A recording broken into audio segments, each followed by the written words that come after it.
Assalamu alaikum ve rahmetullahi ve berekatuhu. Kaderlik Facebook'taki dünyanın her qaysı içəylərdəki qarindaşlarım.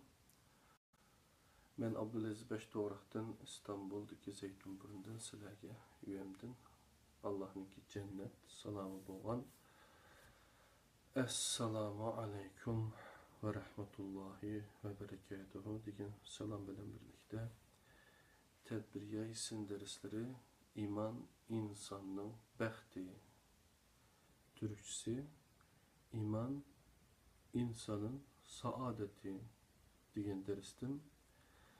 İnsanın təqdiri tallaş degan məzmununu sizlər bilan birlikdə ortaqlaşıb ütümən canım dostlarım.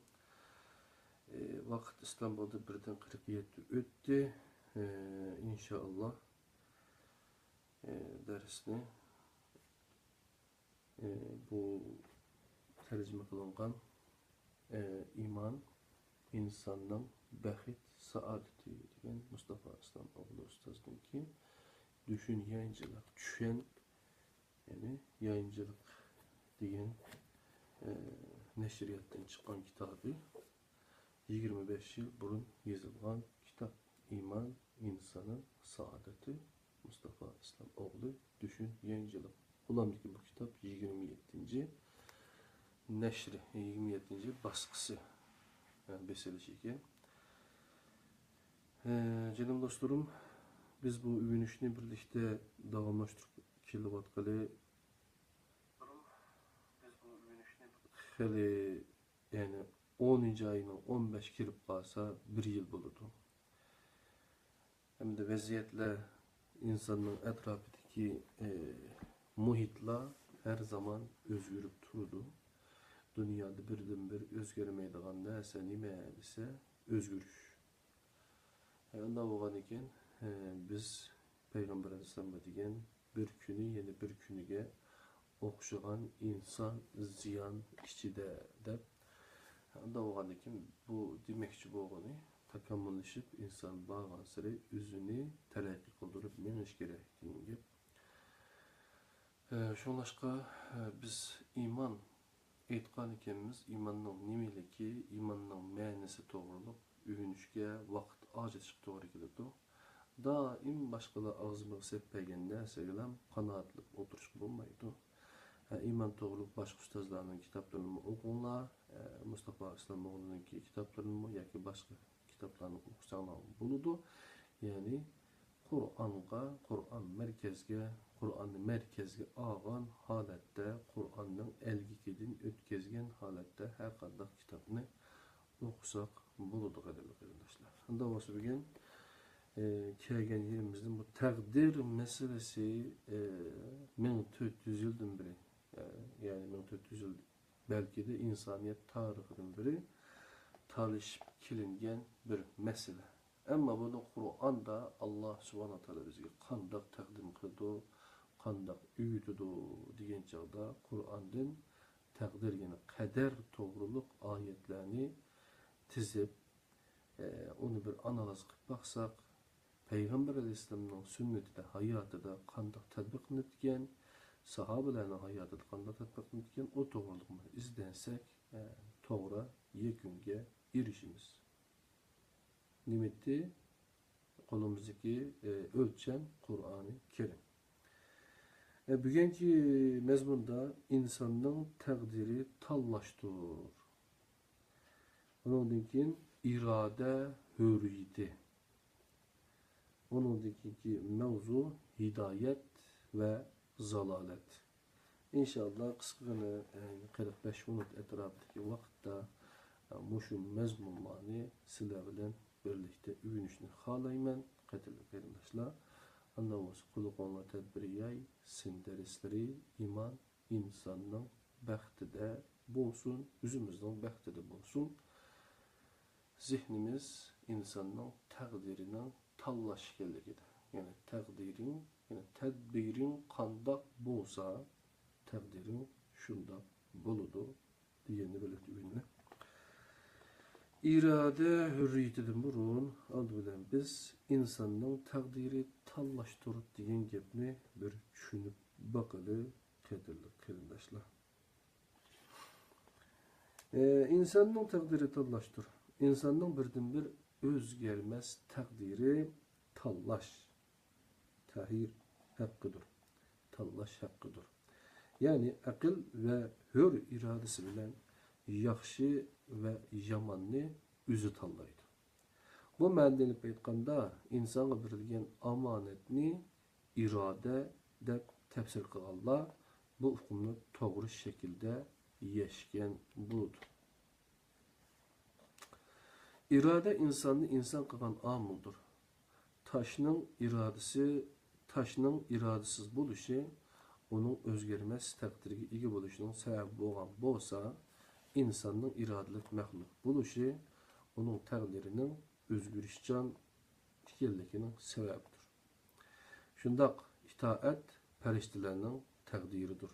Gerçi farishtalar angliq va mavjudiyat bo'lgan bo'lsa, lekin ular murid ve mutahayyir iradalik ve tanlayalaydigan murid ve mutahayyir mevcut emas. Ular muti, itoatkor mevcutlar bulup fakat emirlerge itaat kılıdır.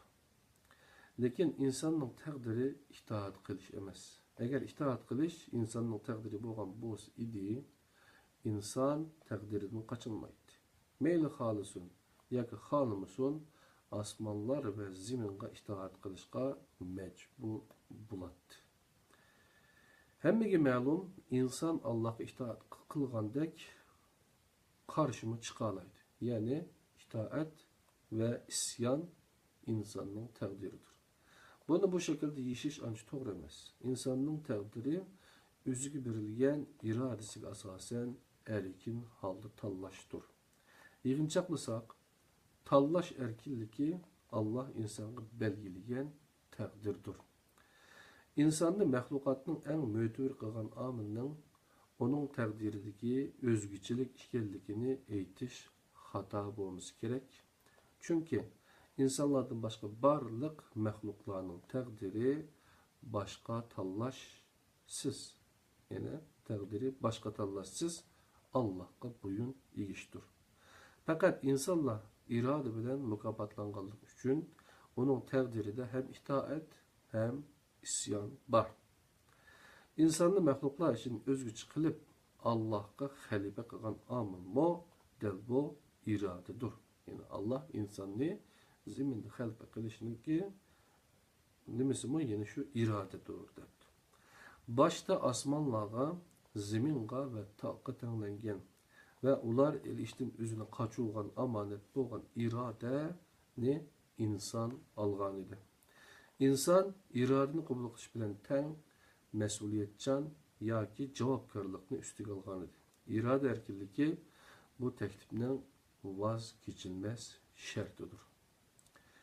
Allah'ның yaratgan ve taqdirini tanlash qilib bekitgan insonning nimani tanlaydiganligini ezeli ilmi bilan bilishini,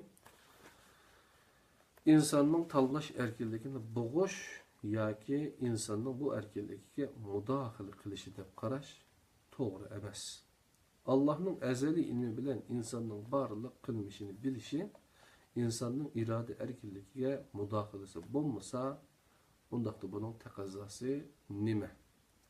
Voqealarning yuz berishida Allah'ның mazkur ish yoki voqeaning natijasini oldin ola bilishning roli nima?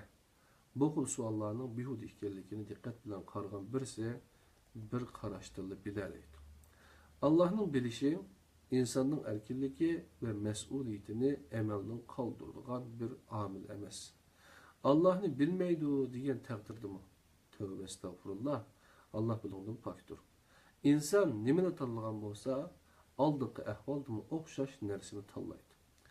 Allah'ның ezeli ilmi bilan insonning hür irodasi o'tirisidagi munosabatni mundaq tushuntirishga bo'ladi. Ya'ni kishi ko'rmagan yoki qaysi sahnalarning borligidan bexabar bir filmni ko'rayotganda kishining qaysi sahnalarda hayajonlanganligini, qaysi sahnalar chiqqanda qo'rqadiganligini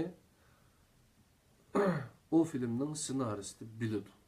Lekin Onun bularni bilishi filmni ko'rguvchining irodasini bug'udiganligi ma'nisini bildirmaydi.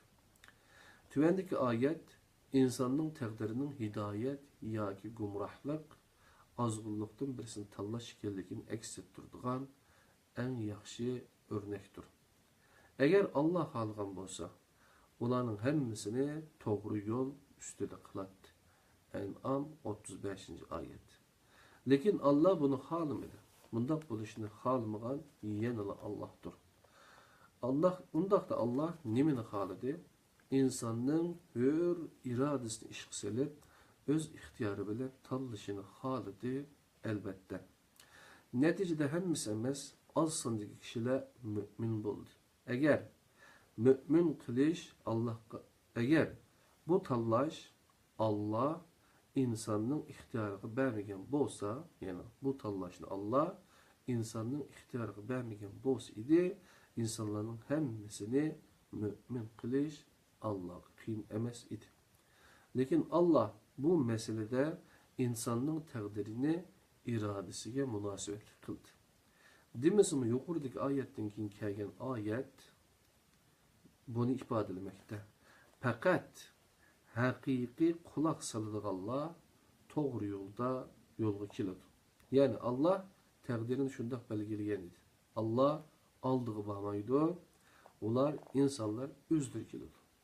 Allah onların tanlışına mas halda ya anlaşını asanlaştırıp kulaklardaki hakikatki tusalgı bulungan perdini kütürüp etidi ve onları doğru yolga başlaydı. Ya ki bunda kılmaslık bilen gumrahlıkka patırdı. Kainatta özgermez ve özgürlükten ibaret iki xil hareket mevcut. Özgermez hareket iradesiz mevcudiyetlerinin hareketi bulup ular Allah belgilegen sünnet dairesi içinde vazifesini ada kılır. Quyosh, yer şari, atomның hareketi bularga misal bulalaydı. Özgürlükçen hareket, iradelik ve anlık mevcudiyetlerinin hareketi bulup, bu ularning takdiridir. İnsanның hareketi bununla misal bulalaydı. Allah iradelik hareketini iradesiz hareketke okşaş, özgermez bir şeklige, yani adet, yani sünnetke xas kılmagan. Özgürlükçen hareket Allah'ın özgürlükçer sünnetidir ve Rabbimiz onu her peytte yaratmakta. Tağlar, taşlar, del derekler ve deryalar mensup olan özgermez sünnetullah'ni tüvendeki ayet nihayeti yargın halda ifadeler vermekte. Allah'ın kanununda yani sünnette bir özgürlük tapanmaysan. Fatır 43. ayet. Kur'an'da bu hakikatini ta'kidlagan bir qancha oyatning barligi bir haqiqatdir. Özgürlükçen sünnetullah yani taqdirini tuvandagi oyat aniq ifodalab bermoqda. O Allah her vaqt yangi bir yaratish ichidadir. Rahman 29. ayet. Allah qadimgi Yunan falsafachileri ve günümüzdeki ilmaniler tushunganda kainat ve insanı yaratib ularni o'z meyliga qo'yib etmagan. Allah Yahudilashgan İsrail evlatları ilgili sürgandek aram elishga chiqib ketmedi. Ularning bu qarash faqat safsatadan iborat xolos. Allah barcha maxluqni yaratgan, hozirning o'zini yaratmoqda, uning yaratishi uzluksiz davomlashdi. Qur'on o her vakit yeni yaratış işidir deydi. Çünkü onun güzel isimlerden birisi Hallak'tur. Bu isim daim yaratıdığan, izcil yaratıdığan, köp yaratıdığan ma'nisini bildirdi. Bu sözün gramatiklik Allah'daki Hallak sözüge yaratışını özüge kesip kılgıcı ma'nisini bir işini takazza kılıdı. İlmani müşrikler Allah'ni aramelişe çıkkanda körsüzge tirisimo Allah ularning bu töhmetinden xalidir. Allah yaratquchilikni tarbiya qiluvchi ekanligini, kamolatga yetkazuvchi ekanligini davomlashtirdi. Allah yozganda va taqdirni tayin qilganda hech kimga maslahat solmaydi. Allah prinsiplar bo'lgan bir Rabbdir. Bu prinsiplarni yanala o'zi belgilaydi.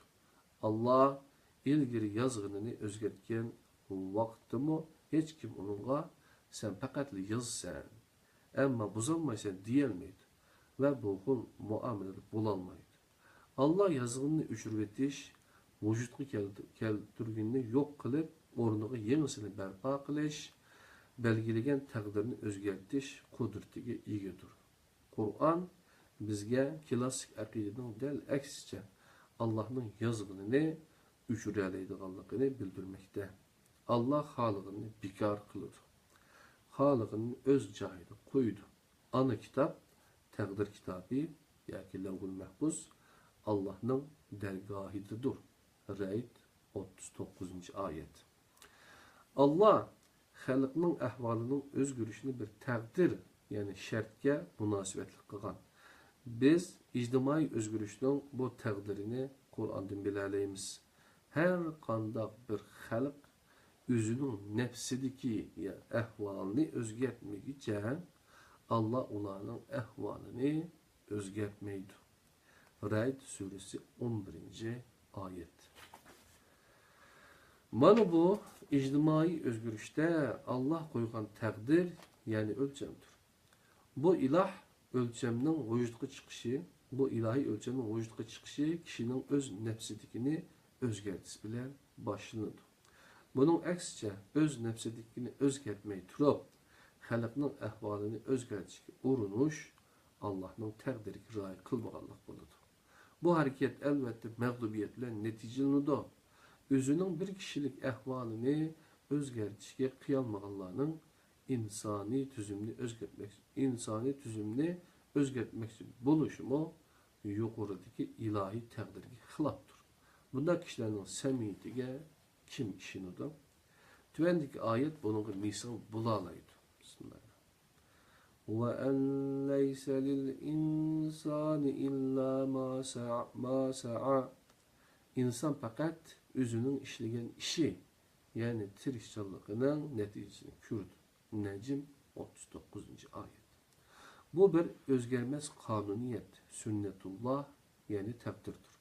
Şundak, bu muvaffakiyetin kanunudur. Tirişkan, kutuk kazanıdır. Bu kanuniyetin belgileyeceği, bu takdirin büyüktükçe Allah'tır. Tirişçilik körsetmeyi turup bir nersige igi buluşu deme kılış Allah belgilegen bu takdirden sırtığı çıkallık buludu. Bu onun takdir düşüncesi de mesele bağlılığını aks ettirdi. Ecri kılmay turup igi buluş, tirişmastın erişiş, bedel tülümey igi buluş digelliktir. Hiç kandak bir muvaffakiyet Allah bekitken takdirinin sırtıda vücudga çıkmaydı. Bu takdir Müslüman bulsun, bulmusun hem kişi için okşaştır. Ayette lil mu'minin mümin için değilmeyen, aksine lil insan için değilgen. Ondaqda kutuk kazanmakçı bolgan kişi bu işte bütün gücü bilen tirişiş gerek. Elçiler möcüzün ibaret nimetke ega bolup turupmu bu takdirge rioya qilgan. Resul başkumandan bolgan qo'shinlarni bu takdirge bo'ysungan vaqtda mag'lubiyatga uchragan edi. Yana masalan, sinilish, iman imtihani, birish jannatga kirishning taqdiridir. Yana masalan, sinilish, iman imtihani, birish jannatga kirishning taqdiridir. Sınalmay, imtihan bermey turup cennetke kirishni arzu qilish Allah'ın takdiriga qarşı chiqishdan boshqa narsa emas. Bu haqiqatni Allah kitabida mundaq degan. İnsanlar iman etdik deb qo'yish bilanla sınalmay terk etilimiz deb o'ylandi. Ankabut 2. ayet. Allah sizlardan haqiqiy jihad qilganlar, bardoshlik berguvchilarni sinab ayırmay turib cennetga kirishni o'ylamsalar. Al-İmran 142. ayet. Yani Allah sizlerden haqiqiy jihad qilganlarni, bardoshlik berguvchilarni sinab ayırmay turib cennetga kirishni o'ylamsalar. İnsanın takdiri tallash dedik. İnsan tallashni faqat hür iradesi bilen əmilləşdirdi. Undaqda bu irade qandaq irade? Çek çigirisi var mı? Mutlak mı? Yoki cheklik mi? Allah'ın cheksiz iradesi bilen insanın cheklik iradesi o'ttirishga zil munosabat bu nima? Bu savollarning javobini yanada Qur'ondan izlab bakaydı. Qadrli qarindoshlar, irade hürriyeti. Yani iman insanın baxt saadeti degan bunu kitobni Mustafa Aslomovning 25 yıl burun yazgan kitabı, lekin Batur qarindishimiz o'tgan yili tarjima qilib bo'ldi. Biz hozir buni sizlarga sunmoqchi, birlikda o'rganib ketyapmiz, canım dostlar. Yani hür irade to'g'rilik to'xtalamiz.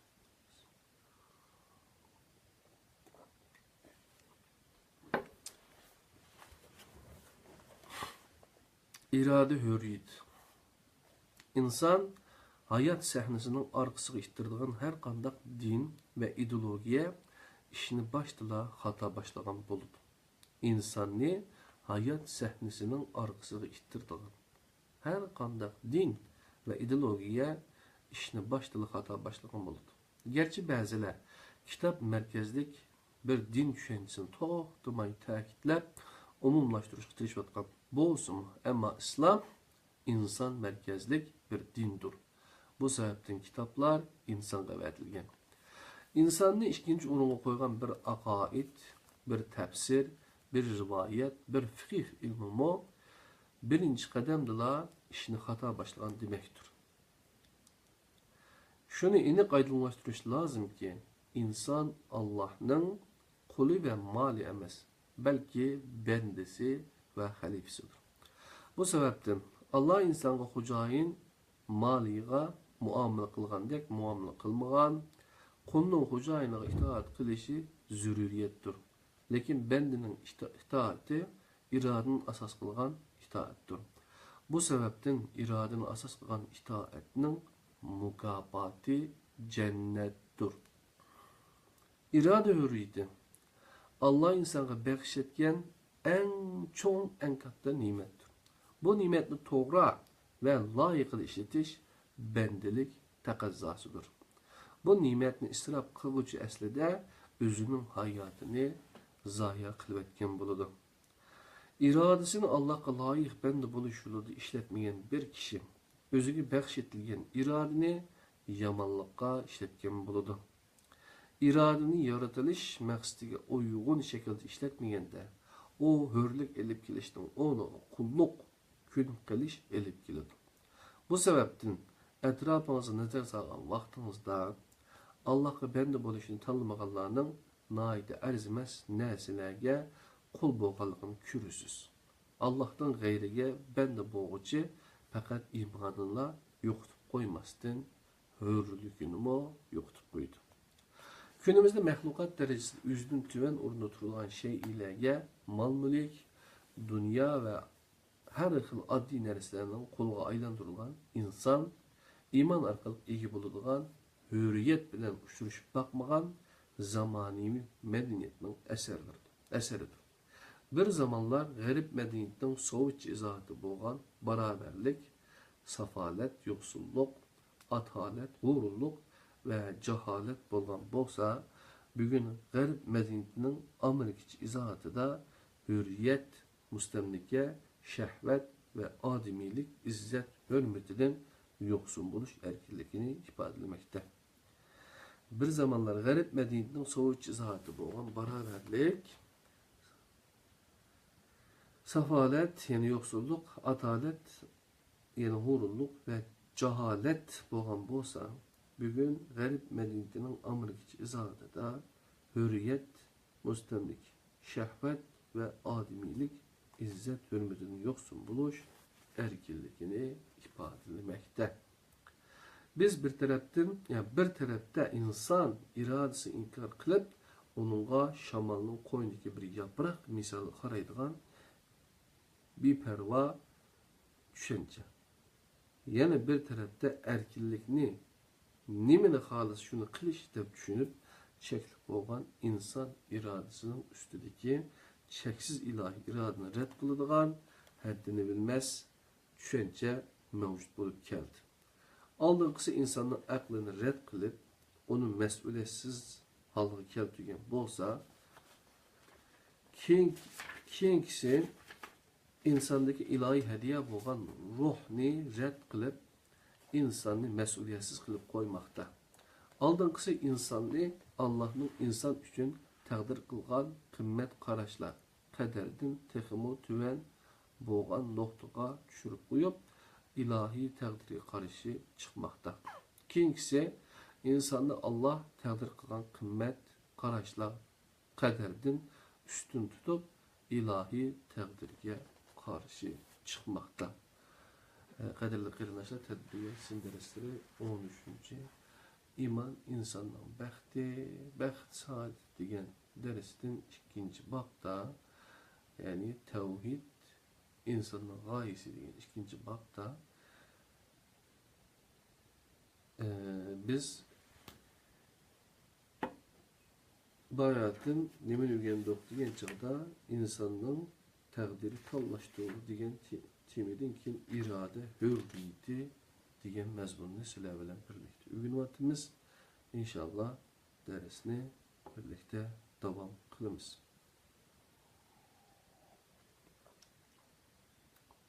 İlahi irade bir iman meselesidir. Kalamcılar bu timini mezhep cengi cidellerinde eğir tipli top süpütü işletken.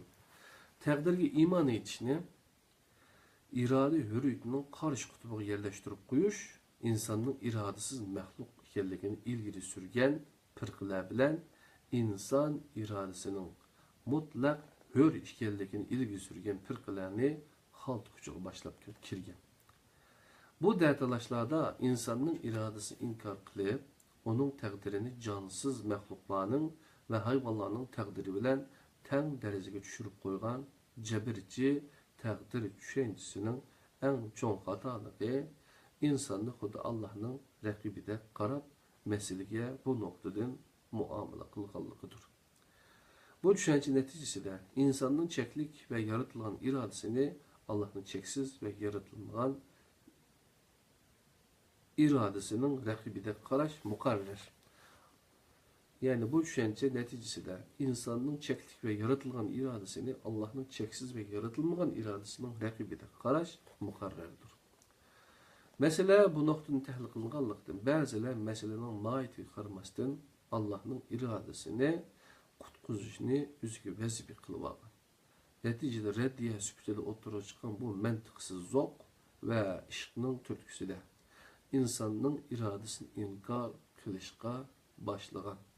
Bu jarayonda qılıbatqan işinin dinni ve imanını qutquzadigan bir xizmet ekanligiga başqalarını üşendiriş üçün ilahi irade red qılıbatıdı. İmandan çıkıp ketibatımız şu aralarını küçünün birice toğlagan.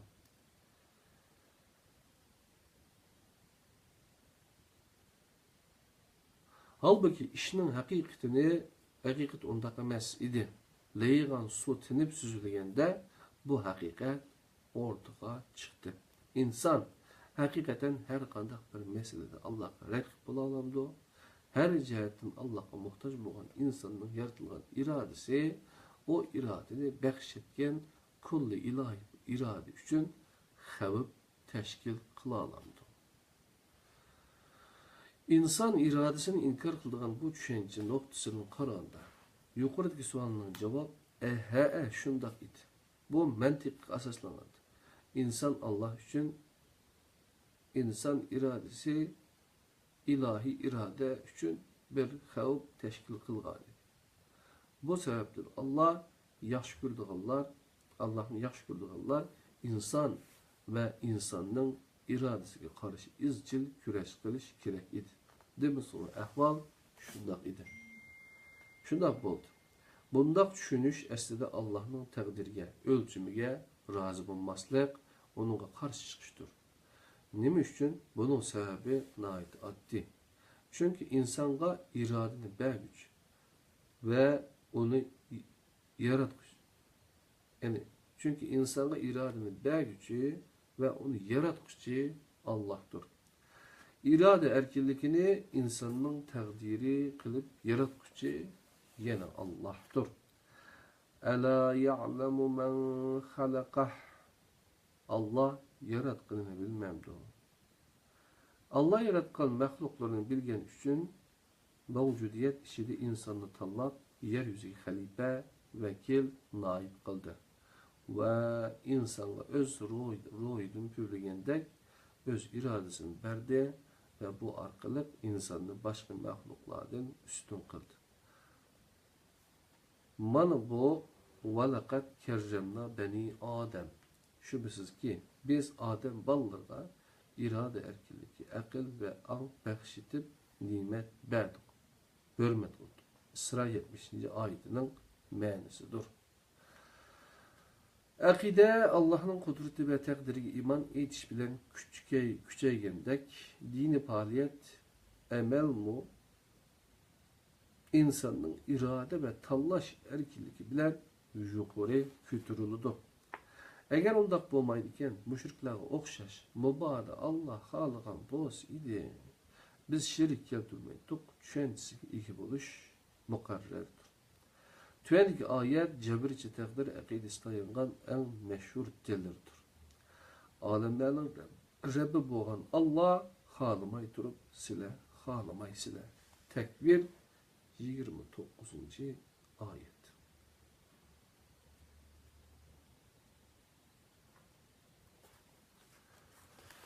Kadirlik kırındaşlar tedbir yay isim dersleri de yani ikinci bab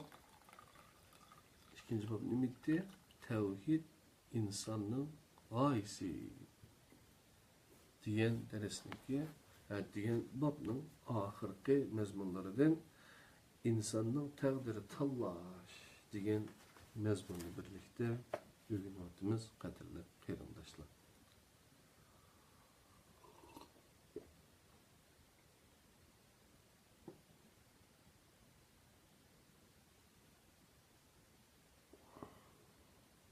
Yani bu dertlaşlarda insanın iradesini inkar kılıp onun takdirini cansız məxluqların ve hayvanların takdiri bilen ten derece düşürüp koygan cebirici takdir düşüncesinin en çok hatalığı insanda huddi Allah'ın rakibi de karab meseleki bu noktanın muamele kılganlıqıdır.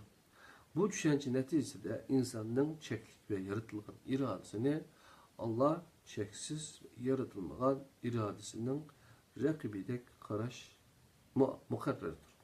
Mesela bu noktadan təhlil qılınğanlıqdan, bəzilə məsələnin mahiyyəti qaramasdan Allah'ın iradesini qutquzuşunu və özüge vəzif qılmağa. Nəticədə reddiyə üstündə oturup çıxan bu məntiqsiz zoq və işğinin türküsü də insanın iradesini inkar qılışqa başlayan. Bu cərəyanda qılıbatqan işinin dinni və imanla qutquzulduğan bir kadirlik kırıklaşla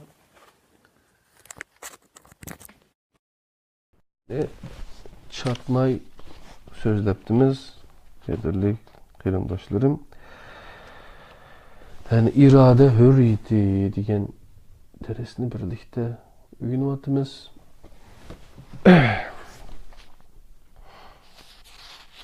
yani ilahi irade bir iman meselesi doğru. Yani kalamçılar bu timini mezhep cengi cidelleri de iğri tipli top süpürde işletken.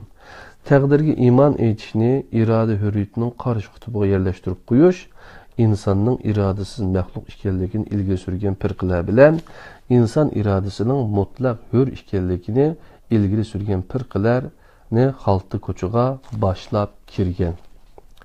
Bu dertalaşlarda insanın iradesini inkar kılıp, onun təqdirini cansız məxluqlarının ve hayvanlarının təqdiri bilen tən dereceye düşürüp koygan cebirci təqdir düşüncesinin en çok hatalığı insanın huddi Allah'ın rəqibide qarab meseleye bu noktadan muamele kılgınlığıdır.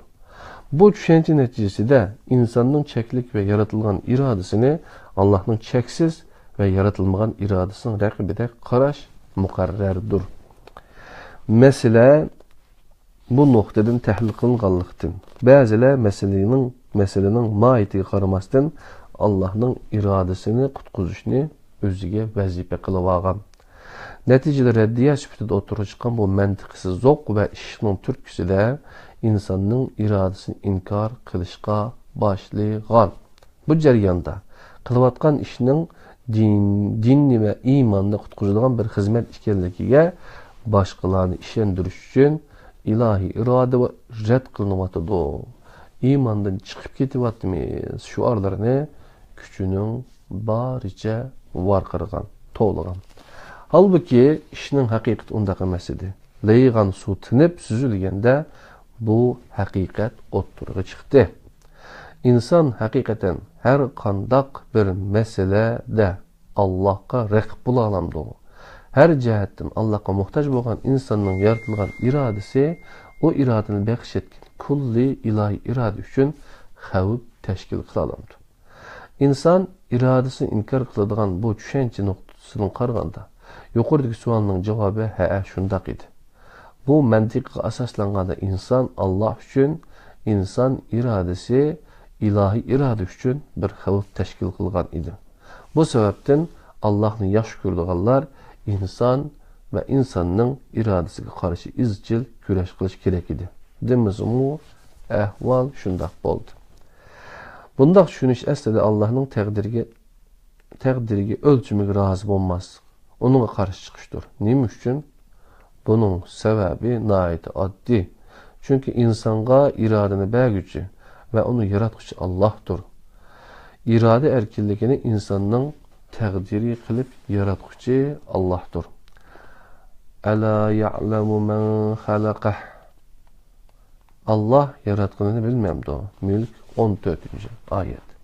Allah yaratgan məxluqları bilgenlik üçün mevcudiyet işini insanı tanlap yeryüzüge halife, vekil, naib kıldı.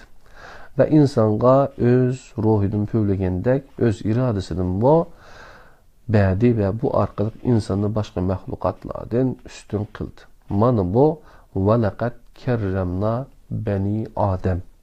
Şüphesiz ki biz Adem ballarına irade erkinliki, akıl ve an bəxş edip nimet bədik. Hürmet kıldık. Sıra 70. ayetinin mənasıdır.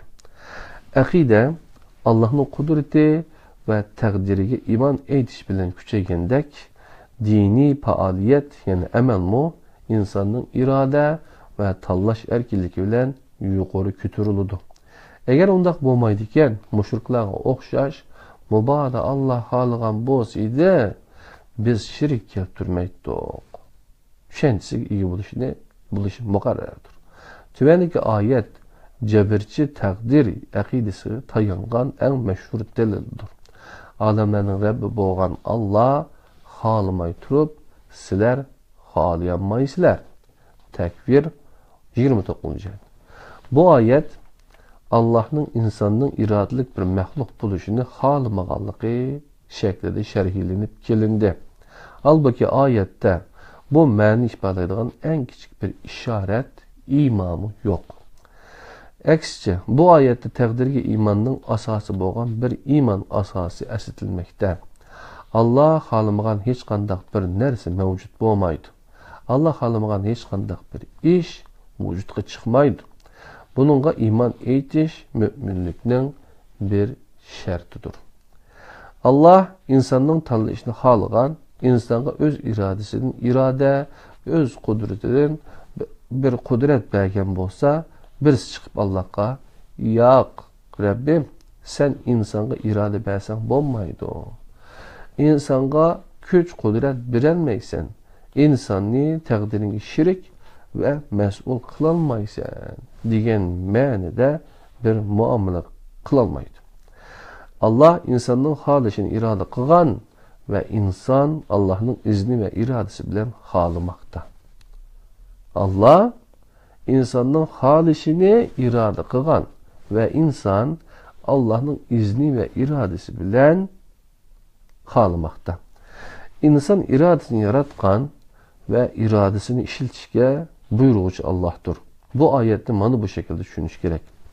Allah'a şirik koşkallar, Allah halıması biz şirik koşmaydık diyenden Allah'ın halığının əslində insan üçün birisinin kafir, birisinin mümin buluş emas, belki iman ve küfürünü tallaş kabiliyeti bolğan irade işkelligini nəzərdən saqit qılğan idi. Elbette Allah halısa ve irade qılğan bolsa ular şirk keltirmeydi, qoşulmaydı. Allah halığan bolsa şirk keltirmeydi. Biz seni ulağa küzetkiç qılğınımız yok. En'am 107. ayet deydi Kur'an. Bundaqda ularının şirk qoşuşudan Allah'ın bir dəhli yok.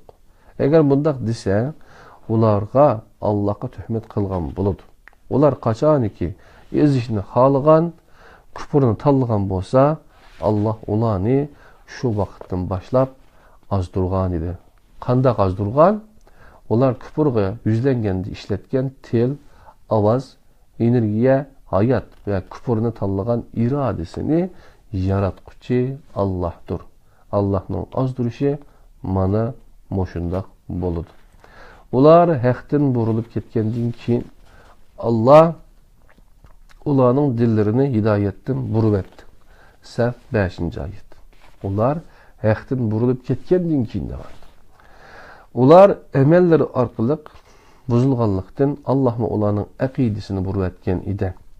Çünkü Allah kalplerinin hakiki sahibi ve mukallibil kulub, kalplerini öğürüp turguçudur. Allah Kur'an'da insanga irade bir işten tartıp her nersini bir işke kadir işkelligini bayan kılmakta. Düşmanınları yetkizgen musibetinlarının yerimi silegi yetkende bu musibet qayerden keldi dep soram sile. Etkin ki o silenin üzənlardan geldi. Allah hakikaten her nersige kadirdir. Ali İmran 165. ayet. Şundaq, Allah her nersige kadirdir. Bu ayetin nima üçün muşundaq ahırlaşqanlığını haqqida oylanıp baxdыңlarmı? Bu yerde Allah müminlerge yetken musibetini, ularning özleri tanlığanlığını, özleri belgiligenlikini, kılmışları sebeplik bu akıbetki duçar boğanlığını bayan kılmakta ve mundaq demekte. Allah dergahida balanı talep kılış, razılık yaki gazibige sebepçi buluşunu bendinin kılmışı münasibet kılış kudretiki iyi. Yani Allah bendeki halığını tallaş gücünü bir iş kudretiki iyi. Allah kadir boğan hemme nerse içide bu mu bak? Kur'an'da iradenin Allah'ın sünnetdeki ornunu, yani insanın yaxşı ve yamanını tallaşqa qadir işkelligini aks ettirdigan nurgun ayet var. Tüvende bir qancha misal keltireyli. Nefsge ve onu yaratquchiga, onun fucur ve taqva, yamanlık ve yaxşılıqni bildirguchiga qasamki, nefsini paklagan kişi çokum muradığı yitidu. Onu kirletken bulğagan kişi ziyan tatıdı. Şems 7. 8. 9. 10. ayet. Şüphesiz ki onun insanga yolunu gösterdi. Şüphesiz ki onunla yolunu gösterdi. Halısa şükür kılıcı buludu, halısa küpür kılıcı buludu. İnsan 3. ayet. Allah sizlerini yarat. Sizlerden bazıları küpürlük kılgıcıdır. Bazılar iman etkuçulardır. Allah kılmışınlarını körüp turgucudur. Tegabun 2. ayet. Onlardan bazı iman etti, bazı kafir oldu. Bekara 253. ayet. Mana bu ayetler insan takdirinin tallaş işkelligini bayan kılmakta. Öz xahişi boyunca muamele kılınganda Kur'an'daki bazı ayetlerini cebir akidesiga mas halda təvil qılğılıb olur. Halbuki Kur'an özüde zıtlık bağlılığının ibaret azğun qarashını qattiq red qılıdı. Bu ahvalda iki xil düşüncenin birisini hata deyişimizki toğuqlub kilidi. Qaysi düşüncenin hata işkelligini ayrış üçün ölçem kılıngan uslub Kur'an təlimatını özünün bir bütün gavdisi işide idrak qılıp Resulullah'ın sünneti ve düşündürüşü bu işe birleştiriştir. Mana bu ahvalda insanın irade erkinligini red qilishning Qur'onni red qilish bilan o'xshash ekanligini bilib yetkili bo'ladi.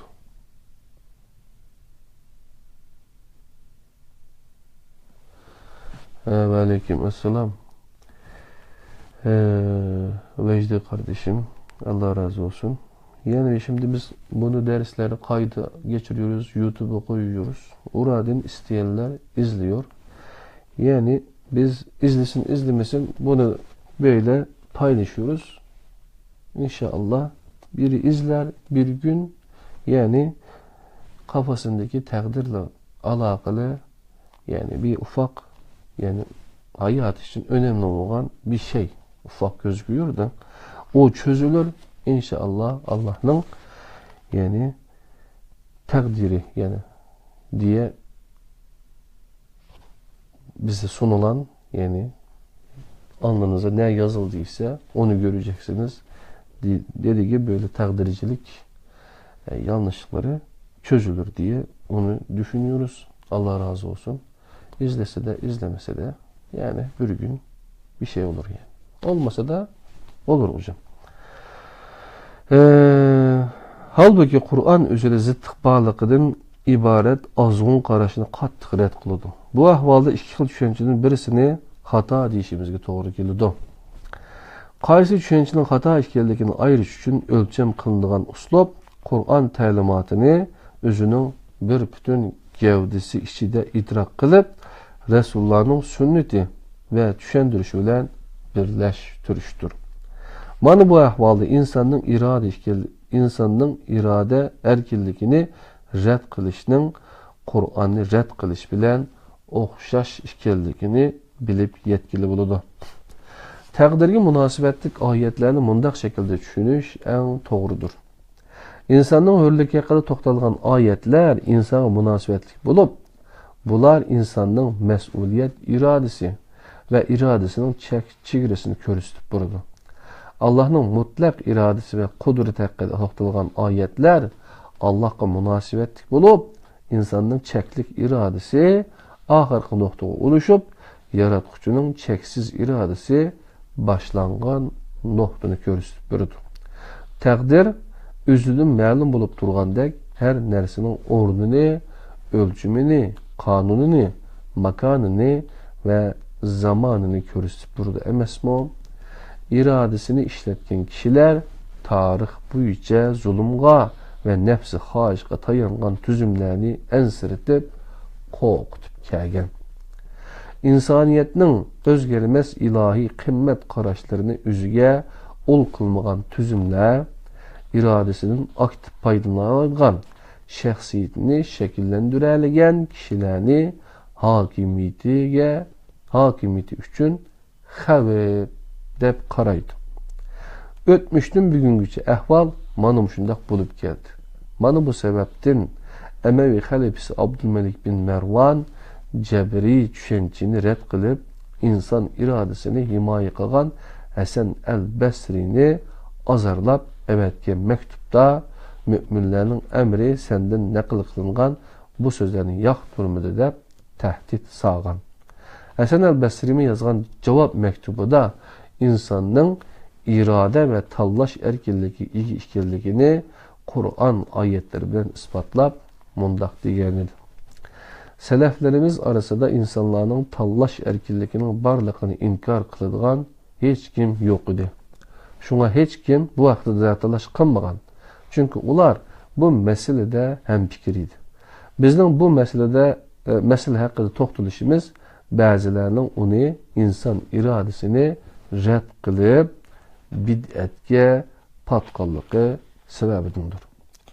İrade erkinligi bo'lmagan bir yerde dua, tilak, şükür qatarlıq Kur'an hukmlarının bir ahmiyeti bo'lmaydi. Çünkü bu hukmlar aktif bir takdir akidesini taqozo qilmoqda. Biz özgürlükten takdir akidesi deb atgan bu düşüncede Allah bende münasebeti her daim canlılık ve hareket candır. İzcil canlılık üstüge kurulgan bu takdir akidesi de insan her vakit bendi ekanligini ve acizligini his qilib turdi. Bu sebepten şirik ma'nisi ifodalaydigan o özüge yeterlik buluş tushunchasidan yiroq bo'ladi. Öz taqdirini, qadr qiymatini biladi, özünü bilgen Allah'ni biladi. Bir insanın irade erkinligiga hürmet qilishni Allah'tan biz insanın irade erkinligiga hürmet qilishni Allah'tan öğrenişimiz gerek. Mutlak hüküm qiluvchi, mutlak kuch qudrat egisi bo'lgan Allah o'ziga xiyonat qilganlarga mertlik bilan irade erkinligini baxsh etgan ve bu irade orqali o'ziga sherik qo'shish, kufurlik qilish, tek tuzkurluk qilmishlari sodir bo'lgandimi, o iradeni tartib olmaydi. Allah'ın bu ahlakını o'ziga o'rnak qilib, insonning Allohga banda bo'lishda kamalatga yetishinin taqazzosidir. İnsan irade ve erkinlikini insoniyatning ve o'zi mansub bo'lgan qavmning saodati ve xotirjamligini buzadigan shaklda ishlatganda boshqalarning haqqiga tajovuz qilgan bo'ladi. Bu sebepten o jazoga tortiladi. Eğer insanda irade erkinligi bo'lmagan bo'lsa, elchilar ve kitaplara hacet tuyulmaydı. İslam'ın en ağırkı din bo'lişi insan hürriyetini kamaletke eriştirgenligidir. İslam'a dünya qaraş her türlük aşkulluk red kılıngan bir dünya qaraştır.